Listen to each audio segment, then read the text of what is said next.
Witam wszystkich bardzo serdecznie na pierwszej części serii webinarów dotyczących relacji rówieśniczych. Dzisiaj podłoże i istota tych relacji rówieśniczych ze szczególnym uwzględnieniem dzieci neuroróżnorodnych.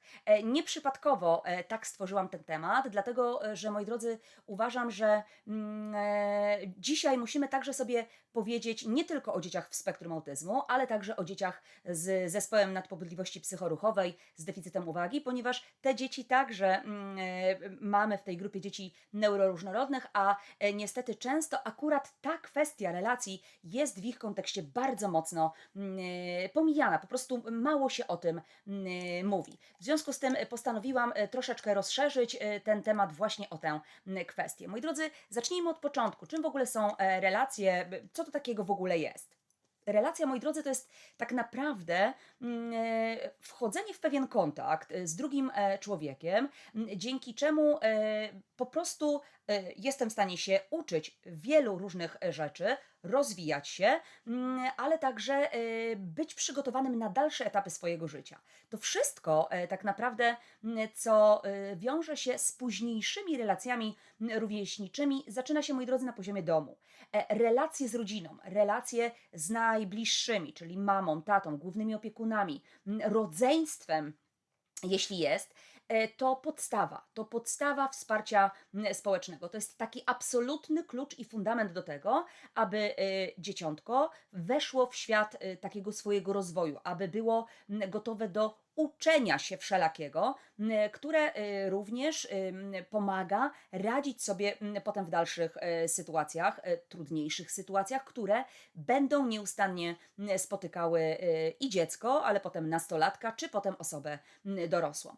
Posiadanie tak naprawdę wokół siebie ludzi, którzy mi sprzyjają, którzy mi dopingują, którzy są w stanie ze mną rozmawiać, którzy zwracają uwagę na moje potrzeby, ludzie, którzy są taką formą pomocy również i wsparcia w momencie, kiedy czuję się dyskomfortowo, kiedy mam pewne rozregulowanie własnych emocji, kiedy potrzebuję wrócić do równowagi po różnego typu kryzysach czy trudnych wydarzeniach, to są właśnie ludzie, z którymi ja mam dobre relacje, tak? I oczywiście czasami są to przyjaciele, czasami jest to jedna koleżanka, czasami jest to mama, czasami jest to babcia. W niektórych przypadkach jest to oczywiście jeden konkretny nauczyciel. Natomiast jest to osoba, której ja ufam, która jest dla mnie wsparciem i która pozwala mi pokonywać pewne trudności.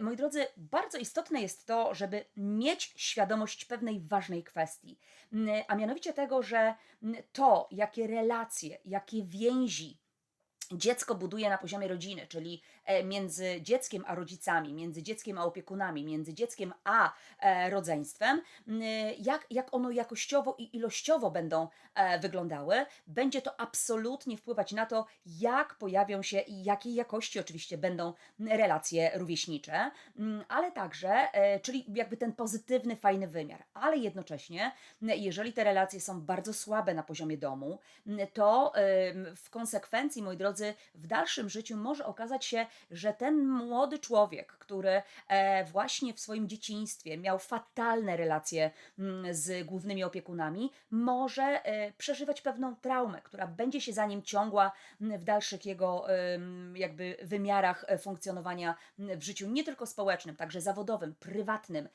dlatego że dziecko, będąc dzieckiem, nie został nauczony taki człowiek relacji, budowania więzi, pewnych umiejętności, pewnych zasad, które tym relacjom przyświecają. I to jest oczywiście takie odniesienie, moi drodzy, absolutnie do wszystkich ludzi. Nie tylko do dzieci z pewnymi wyzwaniami czy z pewnymi trudnościami, tylko generalnie po prostu tak funkcjonujemy my jako ludzie. Ważna kwestia to te relacje rówieśnicze, o których głównie sobie będziemy opowiadać. Moi drodzy, czym są relacje rówieśnicze? To takie bardzo specyficzne relacje, kontakty międzyludzkie. To są kontakty interpersonalne z człowiekiem, który jest albo w podobnym wieku, albo w tym samym wieku co ja, prawda? I żeby te relacje rówieśnicze w ogóle mogły, żebyśmy w ogóle mogli mówić, że to są relacje rówieśnicze, to przede wszystkim muszą być to pewne kontakty między ludźmi, które są stałe i powtarzające, tak? Czyli to nie jest, że spotkałam się raz na rok z koleżanką i to jeszcze przez Skype'a, albo grając w jakąś grę komputerową, dlatego że to nie są relacje. Relacje to są powtarzające i stałe kontakty, tak? Które będą kształtowały pewną postawę po pierwsze wzajemności, czyli takiej zdolności uczenia się postaw, ról, zachowań, emocji, różnych stanów psychicznych, ale także i różnego typu działań. Relacje rówieśnicze są niezwykle specyficzną i taką wyjątkową interakcją międzyludzką, dlatego że one wiążą się z tym, że obie strony tych relacji muszą być zaangażowane porówno, czyli obie strony tych relacji mają dokładnie ten sam status, tak? Czyli mają te same prawa, te same obowiązki, te same przywileje, tak samo muszą dbać o te relacje i jak ta druga strona.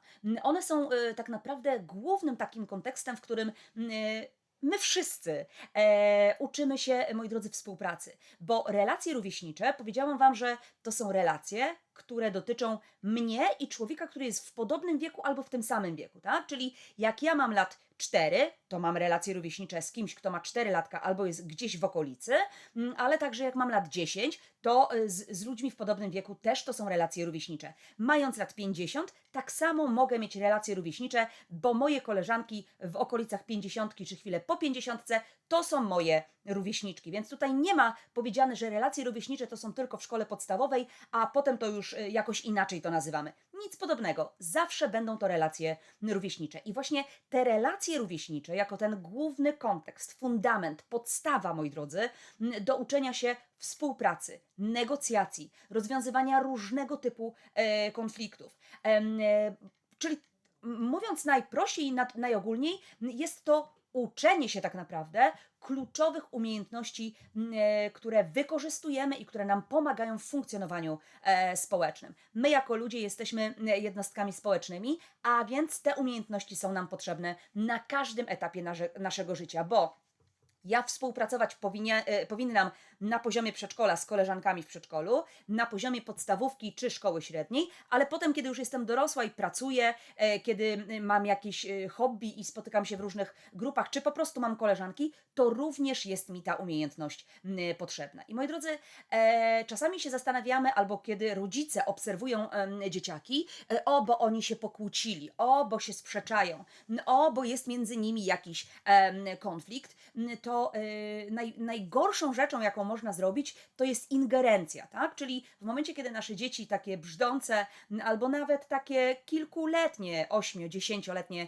dzieciaki gdzieś tam się kłócą, to nagle rodzice próbują interweniować i więcej z tego szkody jak pożytku, a do tego jeszcze, jeżeli rodzice między sobą też się przyjaźnili czy spotykali, to ta przyjaźń może się dziwnym trafem rozpłynąć. W związku z tym ja, moi drodzy, chciałam Wam tylko jasno powiedzieć i wyraźnie, że każda sprzeczka, każdy konflikt, jakieś nieporozumienia, które zachodzą między dzieciakami, są absolutnie potrzebne do tego, żeby dzieciaki uczyły się posiadania odmiennego zdania. To jest nauka asertywności między innymi. To jest nauka argumentowania swoich racji, czyli przekonywania do tego, że a może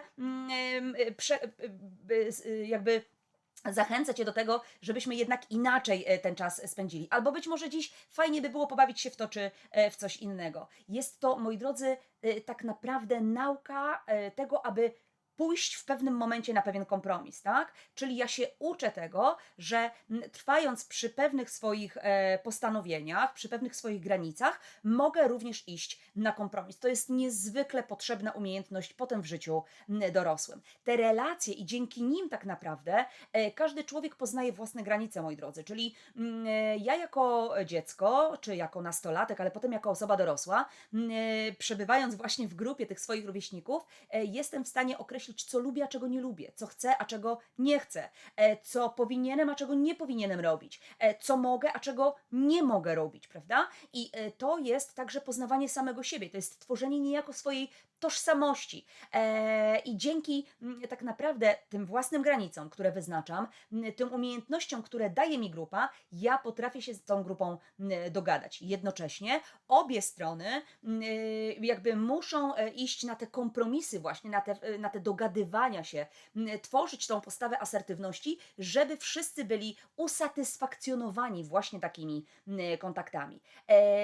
Relacje najogólniej w świecie, można powiedzieć, że one uczą nawiązywać kontakty, tak? Nawiązywać kontakty z innymi, ale także działać wspólnie z innymi w różnych okolicznościach i sytuacjach. I znowu, moi drodzy, ponieważ dzisiaj mówimy tylko o istocie i o podłożu, to znowu wrócę do tego, co powiedziałam na samym początku.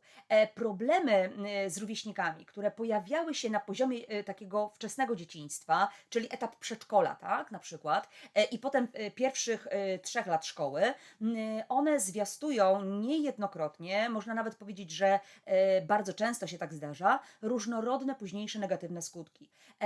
Im oczywiście to też będzie kwestia tego, jaka jest osobowość, temperament, charakter, ewentualne trudności takie na poziomie emocjonalno-psychicznym dziecka, tego, czy dziecko doświadczało traumy jakiejkolwiek, będzie oczywiście się przekładało na jakość tych negatywnych skutków. Niemniej jednak może dojść do sytuacji, gdzie właśnie ten nastolatek, ta młoda osoba dorosła, która miała ogromne problemy z rówieśnikami w tych pierwszych, najważniejszych tak naprawdę dla siebie latach wejścia w takie życie społeczne, może skończyć się izolacją, wykluczeniem i samotnością, prawda? Czyli ta osoba w gruncie rzeczy niby przebywa między ludźmi, ale tak naprawdę nic z tymi ludźmi jej nie wiąże.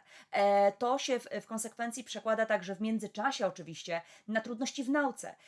Dziecko, które nie może znaleźć swojego miejsca w przestrzeni klasowej, gdzie jest odrzucane, być może szykanowane, być może prześladowane przez rówieśników, będzie wagarowało. W rezultacie będzie porzucało szkołę, będzie przerywało edukację.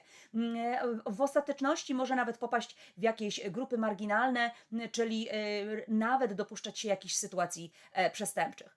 Czasami taka niemoc emocjonalno-psychiczna prowadzi do nadużyć różnych substancji psychoaktywnych, różnego typu odżywek. No i oczywiście w tych najdalszych jakby konsekwencjach będzie różnego typu niedostosowanie emocjonalne i psychiczne do różnych sytuacji życiowych, a w konsekwencji również ogromne kłopoty z budowaniem takich relacji partnerskich, prawda? Więc różnorakie te konsekwencje mogą być, a wszystko za sprawą tego, że relacje rówieśnicze zostały pominięte w rozwoju naszego dziecka. Moi drodzy, kiedy się rozmawia z dzieciakami, kiedy rozmawia się z nastolatkami, to oni często mówią, że to, co rówieśnicy o mnie myślą, co o mnie mówią, jak mnie traktują, jest dla mnie zdecydowanie bardziej istotne, bardziej kształtuje mnie i moją przyszłość, moje takie funkcjonowanie emocjonalne i psychiczne, niż to, jak oceniali mnie nauczyciele, niż to, jakie miałem wyniki w nauce, niż to, czy zdawałem co roku, czy jednak zdarzało się niekoniecznie. Albo czy to, że miałem czerwony pasek na świadectwie, czy tego paska nie miałem. To kompletnie nie ma żadnego znaczenia w późniejszym życiu. Najważniejsze jest to, żeby rówieśnicy mieli o mnie dobre zdanie. To pokazuje, moi drodzy, jak ogromne znaczenie dla funkcjonowania i życia dzieciaków mają właśnie relacje rówieśnicze. W takim razie spróbujmy się zastanowić, jak to, moi drodzy, wygląda w kontekście naszych dzieciaków. Jakie te podłoże trudności w budowaniu tych relacji występuje u naszych dzieciaków. Tak jak powiedziałam, wszyscy ludzie, czy to neurotypowi, czy neuroróżnorodni, wszyscy jesteśmy istotami społecznymi. To znaczy, że potrzebujemy do życia, do funkcjonowania drugiego człowieka. Natomiast dzieci, o których sobie mówimy, o tych 2 grupach dzieciaczków, a więc dzieci w spektrum autyzmu, czy z zespołem nadpobudliwości psychoruchowej z deficytem uwagi, moi drodzy, te dzieciaki także chcą. One chcą i potrzebują kontaktów z rówieśnikami, natomiast wiele czynników wpływa na to, że niestety niestety te relacje nie są wcale takie proste, że właśnie ta potrzeba kontaktów z rówieśnikami niekoniecznie jest zaspokojona tak, jakbyśmy chcieli, tak, jakby oczekiwały to dzieciaki. Kiedy przygotowywałam się do różnych szkoleń, które przecież prowadzę, śledziłam, moi drodzy, statystyki, różnego typu badania przeglądałam i wyobraźcie sobie, że o ile badania dotyczące różnych aspektów relacji dziecka w spektrum autyzmu są dostępne, to już w przypadku dzieci z zespołem nadpobudliwości niestety nie. Wynika to po pierwsze z faktu, że dopiero od niedawna traktujemy to zaburzenie neurobehawioralne jako rzeczywiście występujące i rzeczywiście jest to diagnozowane. Natomiast dużo wcześniej tego nie robiliśmy, bo wielu diagnostów uważało, że to jest po prostu jakiś wymysł. Stąd po prostu tych diagnoz nie było, a więc i badań w różnych aspektach również nie było. Natomiast dzisiaj powiemy sobie właśnie o tych dwóch grupach dzieciaków w kontekście właśnie istoty tych relacji rówieśniczych. Pamiętajcie, że kiedy my mówimy o spektrum autyzmu, czy kiedy mówimy o zespole nadpobudliwości psychoruchowej, to my mamy na myśli cały zespół różnych pewnych wyzwań, różnych trudności, towarzyszą tym osobom, a jednocześnie te trudności i wyzwania będą trwały przez całe życie, prawda? Na różnych etapach życia będą to różne wyzwania, ale jednak te wyzwania towarzyszyć im będą.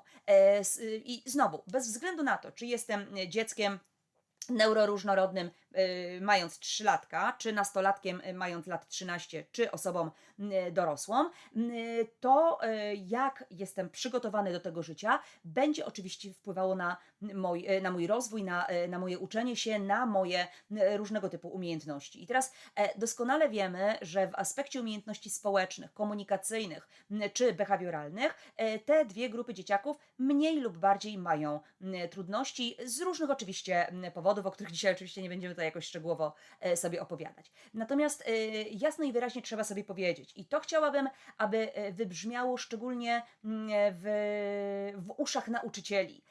Moi drodzy, nie da się oddzielić ani dziecka, ani nastolatka, ani młodej osoby dorosłej, która właśnie jest neuroróżnorodna, od tego, że ma być normalna, w cudzysłowie oczywiście, a nie neuroróżnorodna, a nie prezentować zachowania tak, jak my byśmy sobie chcieli, żeby tak było. Tego się nie da, dlatego że neuroróżnorodność to nie jest jakaś cecha, czy jakaś choroba, czy wada, którą możemy sobie wyleczyć. Jest to forma postrzegania świata oparta o układ nerwowy i tego się nie da przemienić, podać syropu i tak dalej, i tak dalej. To trzeba zaakceptować i zrozumieć. I absolutnie mieć na uwadze, że te dzieciaki neuroróżnorodne, one absolutnie potrzebują kontaktów rówieśniczych do nauki, do życia. Tak jak każdy z nas potrzebuje powietrza do życia, tak dzieci potrzebują rówieśników.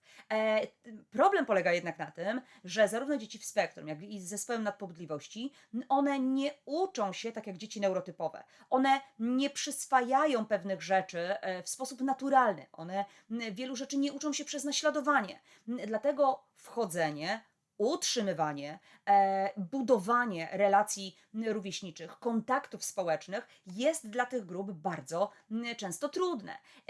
Moi drodzy, taką cały czas jednak istniejącą trudnością, przeszkodą można wręcz powiedzieć, w kontekście właśnie tych relacji jest to, że dzieci, młodzież czy właśnie osoby dorosłe w spektrum, które są szczególnie w normie intelektualnej, które mają dobre kompetencje językowe, od nich wiele osób populacyjnych, tak? Czy to nauczycieli na przykład, czy nie wiem, sąsiadów, wymaga takiego neurotypowego zachowania. I teraz oczekuje się od nich, że jeżeli chodzą do szkoły ogólnodostępnej, to oni mają zachowywać się normalnie. I teraz ja ciągle sobie zadaję pytanie, co to znaczy normalny?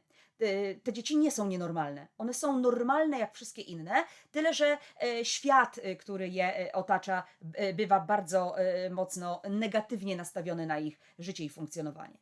Wiele ludzi takich neurotypowych nie rozumie przede wszystkim, czym jest spektrum autyzmu, z czym to się wiąże, z jakimi trudnościami i wyzwaniami te dzieciaki się mierzą na co dzień. I nieustannie tylko rzuca się tym ludziom kłody pod nogi, nie dając narzędzia do radzenia sobie z nimi. Moi drodzy, świat neurotypowy, oprócz tego, że nie rozumie, nie chce rozumieć wielokrotnie, to dodaje takiej oliwy do ognia jeszcze w kontekście właśnie przytłoczeń i wielu trudności, które mogłyby w ogóle nie zaistnieć, gdyby nastawienie świata neurotypowego było inne do osób, które inaczej postrzegają ten sam świat.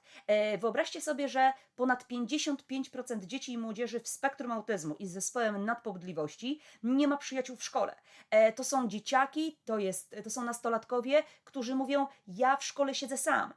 Młodsze dzieciaki z kolei, kiedy chodzą nawet do przedszkola, one bardzo często siedzą samotnie przy stoliku, podczas gdy cała reszta dzieciaków w przedszkolu robi jedną i tą samą rzecz. A doskonale wiemy, że zabawa równoległa jest rewelacyjnym pomysłem właśnie do zintegrowania tych dzieci. I wyobraźcie sobie, jeszcze jedną statystykę Wam przytoczę, że różnie to wygląda w statystykach, tak? Także ja przytoczyłam takie skrajne. Od 70 do 94% dzieciaków i młodzieży w spektrum, tu akurat w spektrum, jest ofiarą przemocy rówieśniczej.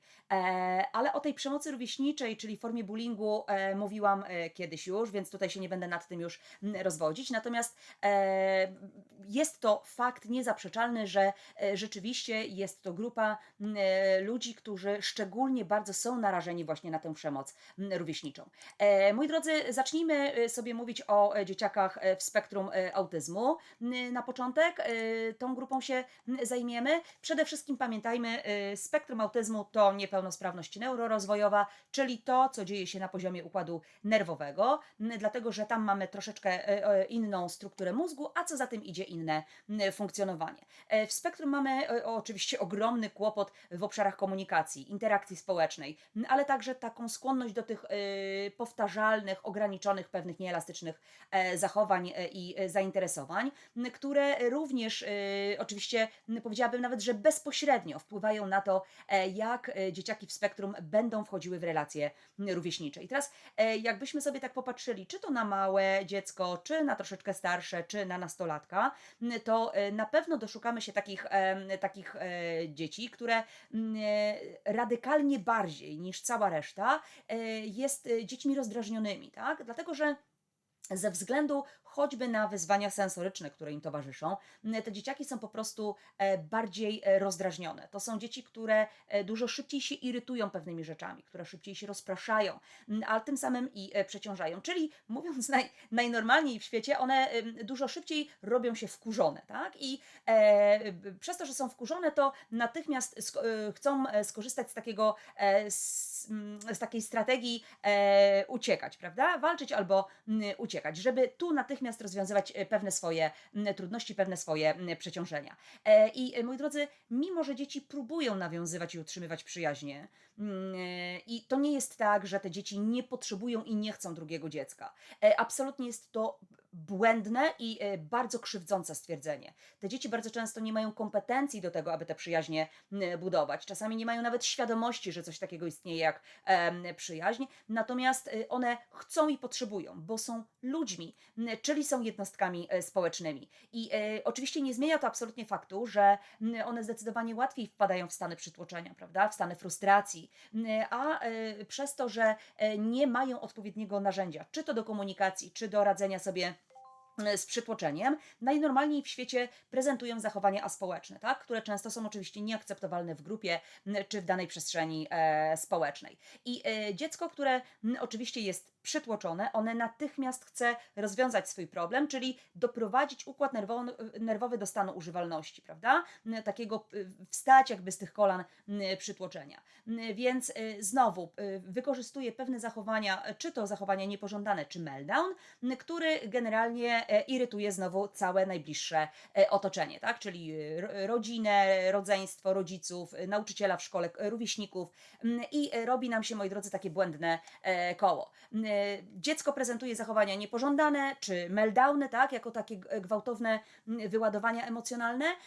Z kolei wszyscy go w jakimś stopniu etykietują, bo jest takie czy siakie, a więc dziecko znowu jest odrzucane z grupy rówieśniczej, czyli znowu prezentuje zachowania niepożądane, dlatego że ono nie rozumie dlaczego. Ono nie rozumie, dlaczego nie może być częścią tej grupy społecznej, a nie bardzo świat neurotypowy, ten szkolny właśnie, próbuje to zrozumieć, czy jakkolwiek pomóc. W spektrum autyzmu mamy także trudności z takimi jakościowymi deficytami w zachowaniu, prawda? Ale takim zachowaniu, mówiąc najdokładniej, w zachowaniu w kontekście interakcji społecznych. Takim brakiem wzajemności społecznej, prawda? Ale także emocjonalnej, co wiąże się znowu bezpośrednio z diadą zachowań autystycznych. I pamiętajcie, moi drodzy, że nawet te dzieciaki, które są w normie intelektualnej, które mają dobre kompetencje językowe, które chodzą do szkół masowych, to są dzieciaki, które naprawdę mają kłopoty w relacjach społecznych, w budowaniu przyjaźni. To są dzieciaki, które mimo że wydaje się, że są bardzo inteligentne, nie mają problemów z nauką na przykład, to one funkcjonują naprawdę na niższym poziomie niż wiek biologiczny właśnie w kontekście tych relacji społecznych.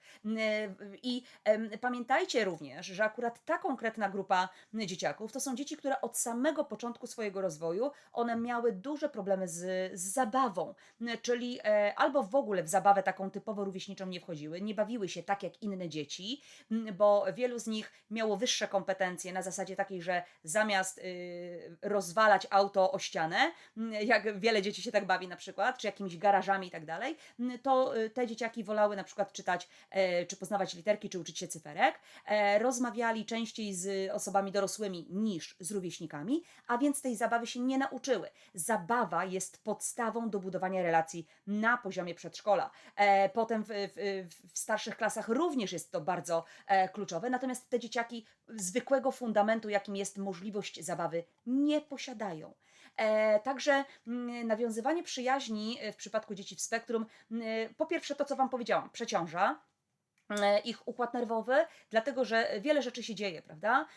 Bo trzeba nie dość, że odczytać komunikaty te werbalne, które do nas są kierowane, to mowę ciała trzeba wiedzieć, co ona oznacza, co oznaczają emocje na twarzy, mimika, prawda? Pewne zachowania, które prezentuje osoba, która gdzieś tam ze mną przebywa.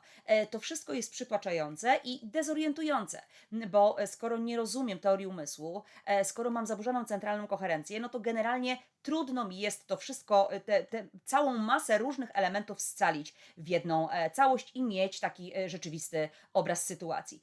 Skoro tego nie potrafię, to z automatu jestem niespokojny, jestem sfrustrowany, a te sytuacje zaczynają się nasilać szczególnie w wieku nastoletnim. Pamiętajmy, moi drodzy, także, że dzieciaki z zaburzeniami neurorozwojowymi, one bardzo często reagują nieadekwatnie do sytuacji, tak? Często albo zbyt gwałtownie reagują, albo w ogóle pewnej sytuacji nie dostrzegają. Właśnie ze względu na brak wielu kompetencji, które nie kształtują się u nich w sposób naturalny, a jednocześnie przez naśladowanie także ich nie nabywają. Oczywiście duży problem to brak elastycznego myślenia, prawda? Czyli taka duża sztywność myślenia, taka duża sztywność poznawcza, która oprócz tego, że to jest takie myślenie zero-jedynkowe w różnych sytuacjach, to także jest to związane z ograniczonymi zainteresowaniami, prawda? Czyli nie bardzo jestem zainteresowany rozmową, czyli dialogiem na inny temat niż to, co mnie konkretnie interesuje. Nie bardzo chcę bawić się w coś, czego nie znam. Wolę ciągle bawić się w jedną i tą samą zabawę, która przebiega w kontekście tych samych reguł. Więc to oczywiście też będzie zakłócało relacje. I pamiętajmy także, że dzieciaki zarówno ze spektrum, jak i z zespołem nadpobudliwości to są dzieci, które na ogół doświadczają zdecydowanie mniejszej ilości, ale także i jakości interakcji społecznej niż typowi rówieśnicy. Te dzieciaki ze względu na to, że na samym początku ich kształcenia, właśnie na poziomie przedszkola, potem w szkole podstawowej, jakby mało kto zwraca uwagę na to, że te relacje są istotne, więc one cały czas zamiast ćwiczyć, to niestety są z tych relacji wykluczane. A problem jak był, tak jest, tyle że robi się coraz bardziej poważne, a upust tych trudności pojawi się w okresie dojrzewania. Kolejną grupą, którą dzisiaj się zajmiemy, to są dzieci z zespołem nadpobudliwości psychoruchowej z deficytem uwagi. I moi drodzy, też takie słowa klucze dotyczące tych dzieciaków. Przede wszystkim to są dzieci, u których występuje deficyt uwagi, prawda? Bo jest to zaburzenie neurobehawioralne, które bezpośrednio jest oczywiście związane z zakłóceniem funkcji kontroli hamowania impulsów, ale także i samokontrolą, prawda? I tutaj mamy największą trudność, jaka towarzyszy tym dzieciakom, to oczywiście na różnym stopniu dysregulacja uwagi, koncentracji, bardzo często nadruchliwość i impulsywność. I oczywiście w zależności o których dzieciakach mówimy, czy przedszkolakach, czy w szkole podstawowej, czy nastolatkach, będzie to oczywiście różnie wyglądało. Niemniej jednak wszystkie te osoby mają problem z pewną nieuwagą, tak? Która ogranicza takie możliwości nabywania, uczenia się, umiejętności społecznych, tak jak typowi rówieśnicy, tak? Poprzez zaznajomienie się z zasadami i ich przestrzeganiem, poprzez obserwację i przez naśladowanie grupy rówieśników. Dlaczego? Dlatego, że oprócz tej dysregulacji uwagi mamy, moi drodzy, też duży kłopot z kontrolowaniem własnego zachowania. Właśnie dlatego, że ten obszar korowy w mózgu, który odpowiada za pewne wyhamowywania impulsów, nie działa, po prostu u nich nie działa. Jest rozregulowany, a tym samym to kontrolowanie własnego zachowania jest nieprawidłowe. Także u nich występuje taki brak właściwie umiejętności powstrzymywania własnych reakcji, tak?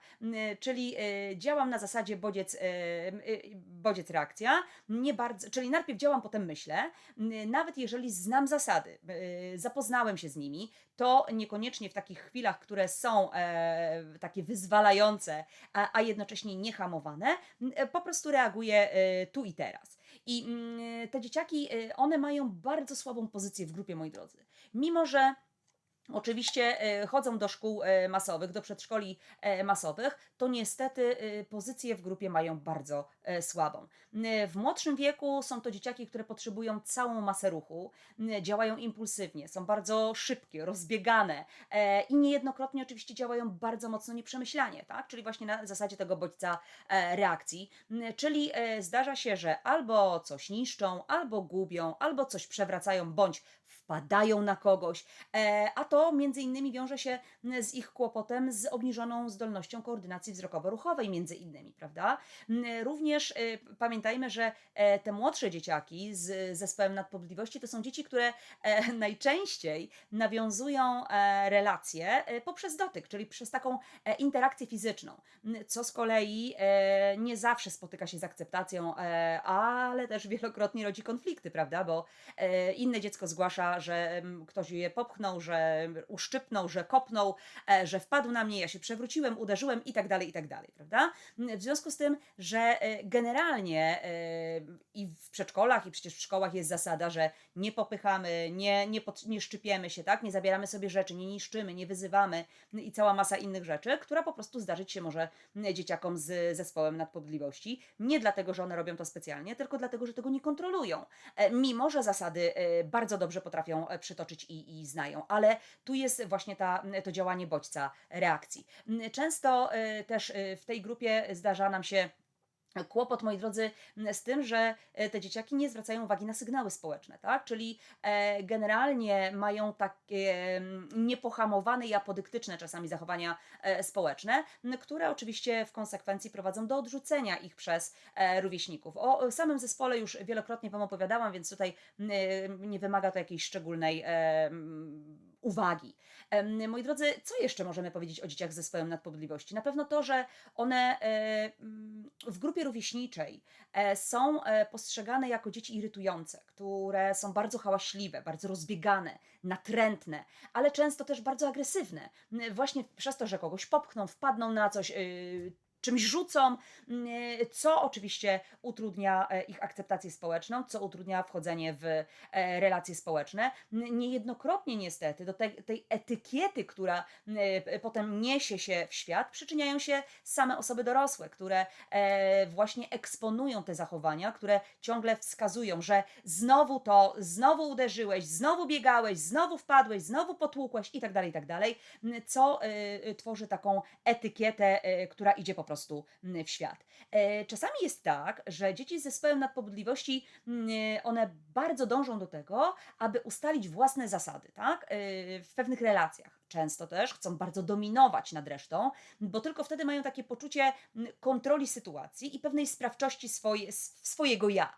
Natomiast wydaje się to takie no, trudne jakby w relacjach, tak? Skoro wiemy, że relacje to ma być te same prawa, te same obowiązki. A tutaj jednak mamy pewną formę prawda? Natomiast to jeszcze jest dość akceptowalne w grupie rówieśniczej, natomiast bardzo nieakceptowalne są trudne zachowania, które prezentują dzieci z zespołem nadpobudliwości, bo one są właśnie nieakceptowalne przez dzieci, a skoro dziecko z zespołem nadpobudliwości dokucza, w cudzysłowie oczywiście, rówieśnikom, no to zwyczajnie rówieśnicy nie lubią się z nim bawić, nie chcą się z nim bawić, bo po raz kolejny albo dostał kuksańca, albo ma siniaka, albo został uszczypnięty, albo dziecko zabrało po raz kolejny jakiś tam samochodzik, którym właśnie to drugie dziecko się bawiło. Dlatego, moi drodzy, zdarza się tak, że dzieciaki z zespołem, one podejmują cały szereg najróżniejszych działań i czynności, które nie mają takiego pewnego logicznego uporządkowania, tak? Takiego podążania trochę za instrukcjami, które dają koledzy, takim ciągnięciem się za rękę trochę właśnie po tych ścieżkach i niuansach społecznych. Wolą postawić na swoim i brnąć jakby w tych swoich aktywnościach, które gdzieś sobie z tyłu głowy założyli. I to oczywiście budzi irytację, to budzi rozdrażnienie, a w konsekwencji prowadzi do konfliktów, tak? I ostatecznie dziecko zostaje samo, bo reszta grupy po prostu go nie akceptuje. Przy dzieciakach z zespołem nadpobudliwości na pewno trzeba jasno i wyraźnie powiedzieć, że sam fakt zawierania znajomości im przychodzi zdecydowanie z mniejszą trudnością niż dzieciom w spektrum autyzmu. Natomiast już utrzymanie tych relacji jest naprawdę poważnym problemem i bardzo często te przyjaźnie się nie utrzymują. Z kolei w przypadku dzieci ze spektrum autyzmu, tutaj mamy duży kłopot z rozpoczęciem takiej interakcji społecznej i jakby na różnych etapach tej przyjaźni mogą zadziać się oczywiście różne rzeczy. Wszystko zależy od konkretnego dziecka, od jego wyzwań, z jakimi się mierzy i od tego, jak ono jest przygotowane do wejścia właśnie w rolę rówieśnika, w rolę takiego dziecka, które ma bawić się, czy może bawić się z innymi dziećmi.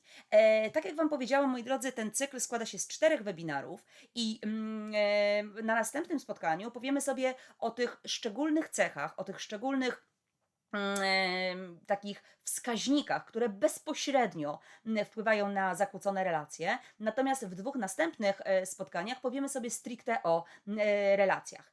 Jak je budować, tak? Jakie strategie będą potrzebne albo z czego można korzystać. I to, co teraz chcę Wam, moi drodzy, powiedzieć, to jest to, co nauczyciel wiedzieć powinien o relacjach rówieśniczych w klasie. Szczegółowo o tych strategiach, które gdzieś tam mogą się w tej szkole pojawić, powiemy sobie na 4. części tego cyklu. Natomiast dzisiaj chciałabym Wam dać taką iskiereczkę, tylko taką kropelkę tego, o czym mówić będziemy. Moi drodzy, przede wszystkim jasno i wyraźnie trzeba powiedzieć, i to powinno wybrzmieć w każdej szkole, w każdej placówce edukacyjnej, że budowanie relacji rówieśniczych, moi drodzy, zaczyna się od trwałych relacji z nauczycielem.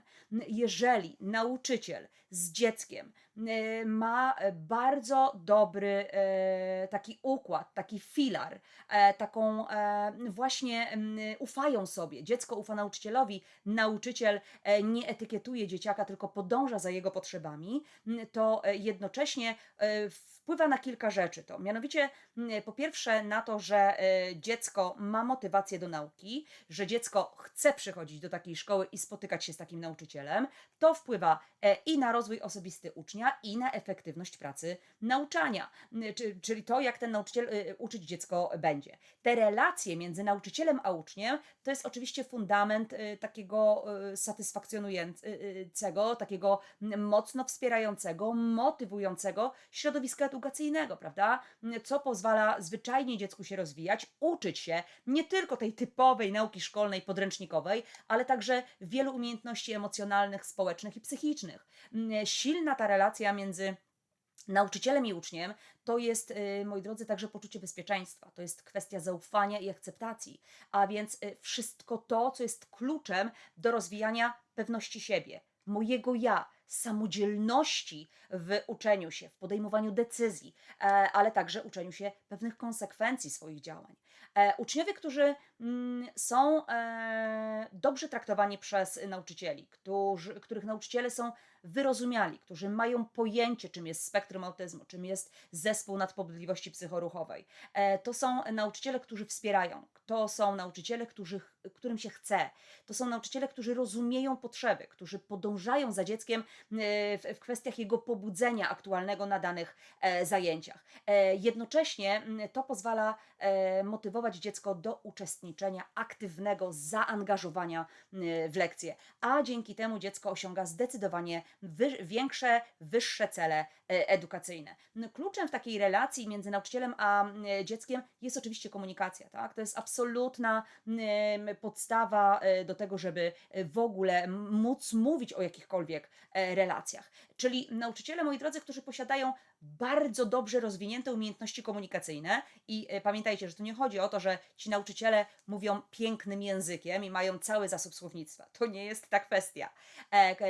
Umiejętności komunikacyjne to są takie, gdzie nauczyciel dostosowuje poziom komunikatów, poziom wypowiedzi, poziom poleceń, instrukcji, wsparcia do poziomu językowego i komunikacyjnego danego dziecka. Czyli lepiej rozumie potrzeby poszczególnych uczniów, ale także efektywniej reaguje na sygnały, które to dziecko do niego wysyła o aktualnym stanie swojego samopoczucia, kwestii zmęczenia czy potrzeby wsparcia. Dzięki temu, moi drodzy, to jakby przekłada się absolutnie na stuprocentowy wymiar uczenia się i takiego dalszego funkcjonowania właśnie tych dzieciaków. Mówiąc najprościej, nawet można by powiedzieć i rozszerzyć tę kategorię o dzieci, które wymagają specjalnych takich potrzeb edukacyjnych, prawda? Czyli tutaj cała masa różnych innych grup dzieci można by przytoczyć. W takim pozytywnym środowisku uczenia się, moi drodzy, ci uczniowie, którym jest nieco trudniej z różnych względów, następuje takie podniesienie na duchu. Tworzy się bardzo dobra atmosfera w przyjaźni, gdzie inność nie jest czymś złym. Inność nie jest wytykana palcami. Inność jest traktowana jako coś w pewien sposób atrakcyjnego, gdzie pokazuje się, w czym te dzieciaki są dobre, bo one mają całą masę mocnych stron. Nie tylko to, że nieładnie piszą na przykład, co jest traktowane jako oczywiście błąd i problem, ale dzięki temu, że to pozytywne środowisko szkolne daje szansę dziecku na, uwaga, słowo klucz, optymalne uczenie się dla niego, wtedy dziecko jest w stanie podejmować pewne ryzyka, podejmować próbę zadawania różnych pytań, ale także nie boi się popełniać błędów. Czyli następuje wspólna nauka. Neurotypowi uczniowie uczą się od neuroróżnorodnych, wymieniają się pewnymi doświadczeniami, wymieniają się, moi drodzy, pewnymi perspektywami tego, jak spostrzegają otoczenie. Dzięki temu, że nauczyciel potrafi słuchać, że potrafi kształtować jasne komunikaty, a więc prowadzi otwarty dialog, tak? To wpływa na rozwój dzieciaków. Moi drodzy, i tutaj chciałabym, żeby jasno i wyraźnie też wybrzmiało. Nauczyciel, który pracuje z dzieckiem właśnie ze specjalnymi potrzebami edukacyjnymi, to jest nauczyciel, ten oczywiście, który chce budować relacje i ten, który chce rzeczywiście wspierać dziecko, to jest nauczyciel, który jest takim niejawnym, cichym, ukrytym pomocnikiem, tak? Czyli to nie jest faworyzowanie, to nie jest wyręczanie ucznia, to nie jest cały czas wskazywanie przed całą grupą, a bo ty nie możesz, to ja ci pomogę i tak dalej, albo a ty możesz mniej, bo ty masz spektrum. Rozumiecie, o czym ja mówię? Dlatego, że nauczyciel takim zachowaniem, właśnie formą pewnego faworyzowania, wyręczania dziecka, odpuszczania mu pewnych rzeczy, sprawia, że reszta klasy zwyczajnie czuje się oszukana, czuje się traktowana niesprawiedliwie. A więc jednocześnie, skoro on może, to znaczy, że ja go nie lubię, bo on mnie denerwuje, bo ja muszę się starać, a on dostaje coś za to, jak się nie stara. Więc tak jak powiedziałam, kwestią wsparcia dla dzieci z potrzebami jest, moi drodzy, zachowanie złotego środka. Nie pokazywanie ich ciągle na forum klasy, że to, tamto czy siamto, tylko bycie takim troszeczkę cieniem tego dziecka. Kiedy będzie potrzebowało wsparcia, kiedy będzie rzeczywiście wymagało takiego złapania trochę za rękę, to wtedy po prostu jestem. I świadomość ucznia, że takiego nauczyciela koło siebie ma, jest kluczem, a nie to, że ciągle dziecko jest etykietowane pod tytułem a bo ty to masz spektrum, to możesz, albo bo ty to nie możesz, tak? To nie jest tędy droga, to nie jest klucz do inkluzji. Kolejna kwestia to indywidualizacja podejścia, tak? Czyli nie faworyzowanie, tylko podążanie za potrzebami dziecka, za aktualnym stanem jego pobudzenia, czyli budowanie relacji opartej na zrozumieniu potrzeb. Tego, która ścieżka uczenia jest tą właściwą dla danego dziecka. To jest także zrozumienie przez nauczyciela pewnej sytuacji, specyficznej, bardzo specyficznej sytuacji życiowej, kulturowej, emocjonalnej, która towarzyszy dziecku i jego rodzinie. To jest absolutnie niezwykle istotne. Natomiast ta relacja nauczyciel i uczeń, oprócz tego, że zapewnia swobodę rozwoju, tak, to jest także dla nauczyciela taka możliwość udzielania takich konstruktywnych informacji zwrotnych, tak? Czyli powiedzenie, co jest świetne, nad czym jeszcze powinniśmy troszeczkę popracować. Dzięki temu dziecko tworzy własną tożsamość. Ono nie jest pogubione. Ono wie, że może troszeczkę inaczej funkcjonować niż koledzy, ale jednocześnie to nie jest minus. Ono nie jest gorsze, ono nie jest złe. I nabywa kompetencji społecznych w miarę oczywiście swoich kompetencji. Jest u niego wtedy efektywniejsza nauka, chęć i motywacja do tego, żeby do tej szkoły przychodzić. Dobra relacja z nauczycielem to jednocześnie solidny fundament, przynajmniej w przestrzeni szkolnej, do budowania relacji z rówieśnikami. I znowu, moi drodzy, chciałam tylko powiedzieć jedno zdanie. Bardzo często w momencie, kiedy rozpoczyna się rok szkolny, nauczyciel przejmuje na przykład nową klasę, zamiast już na dzień dobry budować tę relację w klasie, w której mamy neuroróżnorodność, nauczyciel zaczyna etykietować to dziecko, tak? I nagle po kilku miesiącach dochodzi do tego, że dziecko na przykład jest bullyingowane, ale to już jest daleko za późno, żeby jakkolwiek sobie z tym radzić bez wsparcia specjalistów. To taka dygresja w kontekście właśnie tego, jak te relacje powinny być budowane i dbane od samego początku. Oczywiście, moi drodzy, obserwując realia dzisiejszej szkoły, doskonale wiemy i wielu z Was ma doświadczenie, czy to jako rodzice, czy jako nauczyciele, że budowanie tych relacji rówieśniczych, tak, czyli na drodze dziecko-dziecko, jest ogromnym wyzwaniem dla szkół, szczególnie dla nauczycieli, czy dla przestrzeni w szkole średniej. Tam niestety jest to duża trudność. Dlaczego? Dlatego, że wielu uczniów, którzy rozpoczyna edukację w szkołach średnich, to są dzieciaki, które już mają pewną grupę społeczną, tak? Swoją grupę rówieśniczą, z którą trzyma się już od lat i dlatego dzieci albo stronią od kontaktów z tymi nastolatkami, albo są to najczęściej grupy poza tą szkołą, prawda? Dlatego, że do tych szkół średnich jednak jakby zbierają się dzieci bardzo różne, z różnych regionów, które właściwie się w ogóle nie znają. I często niestety jest tak, że grupa rówieśnicza, szczególnie dla dzieci właśnie, czy w spektrum, czy z zespołem nadpobudliwości, to najczęściej jest grupa, która jest w przestrzeni wirtualnej, tak?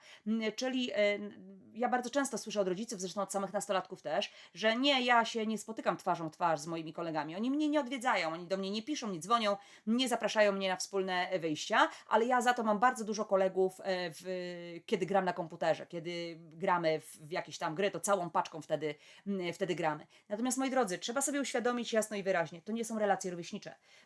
Tutaj nie ma nic wspólnego to z wzajemnością i rzeczywiście z budowaniem kompetencji społecznych. To jest tylko tyle, że dziecko nie czuje się samotne, bo gdzieś tam z kimś od czasu do czasu pogada przez komputer, nie widząc się twarzą w twarz, tylko przez ekran.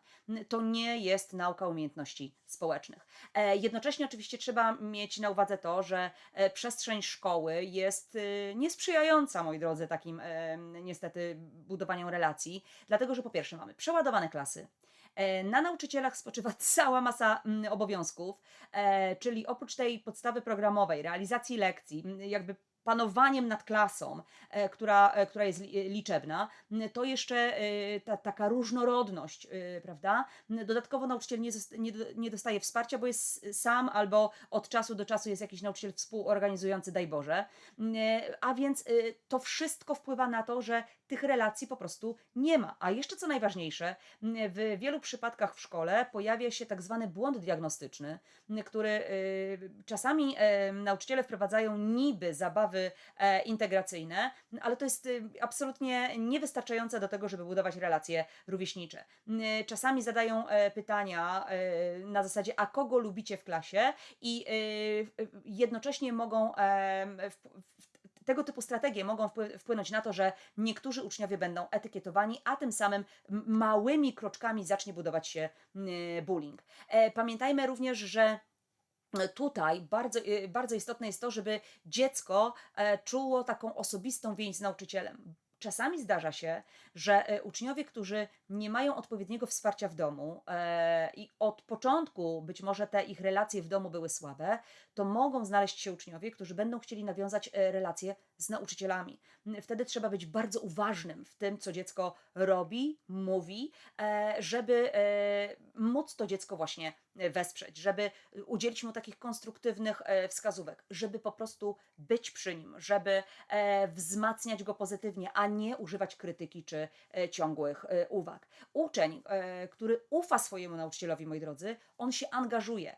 Ten nauczyciel staje się autorytetem, to znaczy, że jest takim drogowskazem w dalszym życiu. Jak ktoś jest autorytetem, to ja chcę go słuchać, ja chcę robić tak jak on, ja chcę, żeby on był ze mnie dumny i zadowolony. I to jest bardzo, bardzo istotne, żeby szczególnie w przypadku tych dzieci z potrzebami edukacyjnymi bardzo intensywnie je wspierać, a zacząć właśnie od relacji tych z nauczycielem, a potem przełoży się to oczywiście na relacje rówieśnicze. Pamiętajcie, że bez relacji nie będzie nauki, dlatego że nie będzie motywacji. Dziecko nie będzie chciało chodzić do szkoły i zamiast skupiać się na edukacji, będzie myślało, żeby jak najszybciej z tej szkoły ujść. Więc silna empatia, silna gotowość nauczyciela do zrozumienia potrzeb ucznia będzie właśnie tym źródłem kształtowania tych umiejętności społecznych. Jednocześnie jakby na zakończenie tej kwestii chciałam tylko powiedzieć, że postawa nauczyciela, moi drodzy, w zależności od tego właśnie jaka ona będzie, to będzie albo wyzwalacz bullyingu w klasie, albo płaszczyzna do budowania relacji. I uwierzcie mi, że to czy w klasie wystąpi przemoc rówieśnicza, czy nie wystąpi, w 95% zależy od samego nauczyciela, od tego, jaką on będzie prezentował postawę względem dzieci z potrzebami edukacyjnymi. To jest absolutnie bardzo, bardzo istotne. Dlaczego w takim razie przyjaźnie są ważne? Powiedzieliśmy o tym sobie bardzo szeroko już w całym naszym dzisiejszym spotkaniu, ale jednocześnie pamiętajmy, zbierając to wszystko, relacje rówieśnicze, czyli przyjaźnie z ludźmi o podobnym wieku albo w tym samym wieku, przede wszystkim potrzebne są wszystkim nam, dzieciom, nastolatkom, osobom dorosłym, dlatego że dzięki temu funkcjonujemy i rozwijamy się psychicznie, społecznie, emocjonalnie, poznawczo, ale także behawioralnie. To zwiększa naszą pewność siebie, to wzmacnia samoocenę, to motywuje mnie do działania, to pozwala mi, żebym odpowiednio reagowała na różne sytuacje, żebym potrafiła negocjować, żebym była asertywna, żebym potrafiła współpracować, ale także i rozwiązywać problemy, żebym czasami szła na kompromis. To daje mi także poczucie takiej przynależności, prawda? Jestem częścią czegoś, nie jestem na marginesie, nie jestem wyrzutkiem, nie jestem samotnikiem. Mam kogoś, kto jest przy mnie. Dlatego posiadanie rówieśników jest absolutnie bardzo, bardzo istotne. I moi drodzy, na koniec, to jest absolutnie ostatnie zdanie na dzisiejszy temat. Fakty, takie statystyki podają, że wskaźnik samobójstw, wskaźnik samookaleczeń jest zdecydowanie wyższy u osób w spektrum autyzmu niż populacji neurotypowej i opiera się to właśnie o to, że nie ma tam relacji rówieśniczych. To jest dramat dla tych dzieciaków. Ale oczywiście w dalszych spotkaniach będziemy sobie to jeszcze szerzej opowiadać, więcej o tym mówić.